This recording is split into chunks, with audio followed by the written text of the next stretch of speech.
आप सभी का स्वागत है खुशबू स्टडी हब में। आज हम महिला सुपरवाइज़र के प्रश्नों को हल करेंगे तथा उनसे संबंधित गर्भावस्था, आंगनबाड़ी कार्यकर्ता, शिशु व अन्य प्रश्नों को देखेंगे। तो शुरू करते हैं। पहला प्रश्न है, आंगनबाड़ी केंद्र में खाली स्थान के बच्चों के लिए पूर्व स्कूली गतिविधियों का आयोजन किया जाता है। ऑप्शन है ए 0 से 1 वर्ष, बी 2 से 3 वर्ष, सी 3 से 6 वर्ष, डी 6 से 10 वर्ष। तो यहाँ पर ध्यान देने योग्य बात है कि 3 से 6 वर्ष, जो सी इसका सही ऑप्शन है, वह क्यों है? क्योंकि 3 से 6 वर्ष की आयु में ही एक बच्चे को हम पूर्व स्कूली ज्ञान दे सकते हैं। फिर 6 वर्ष की आयु के बाद बच्चा पहली क्लास में जाता है। उसके बाद दूसरा क्वेश्चन है, एकीकृत बाल विकास सेवा ICDS के मुख्य उद्देश्य हैं।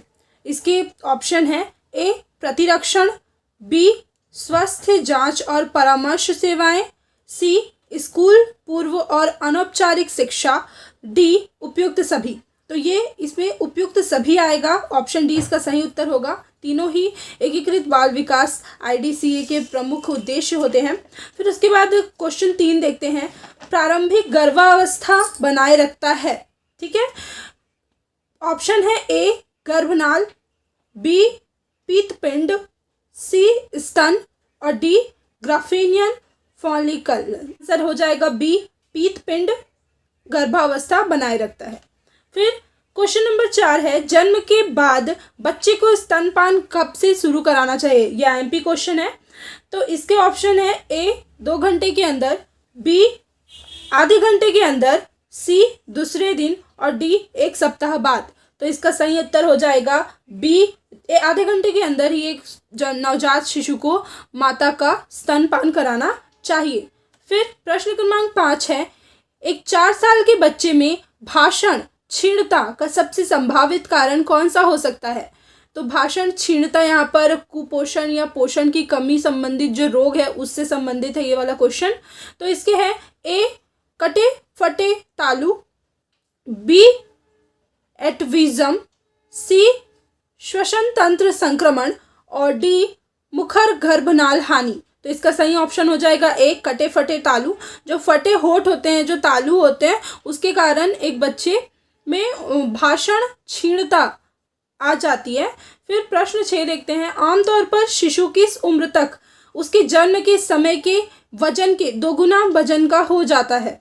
तो यहाँ पर ऑप्शन है ए 3 माह में, बी 5 माह में, सी 9 माह में और डी 12 माह में। तो इसका जो सही आंसर हो जाएगा वह हो जाएगा 5 माह। 5 माह में बच्चे का वजन 2 गुना हो जाता है।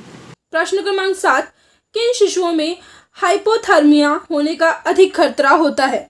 तो इसके ऑप्शन है ए जन्मजात असामान्यता वाला बच्चा, बी जन्म के समय कम वजन वाला बच्चा, सी स्वस्थ बच्चा और डी 1 वर्ष का बच्चा।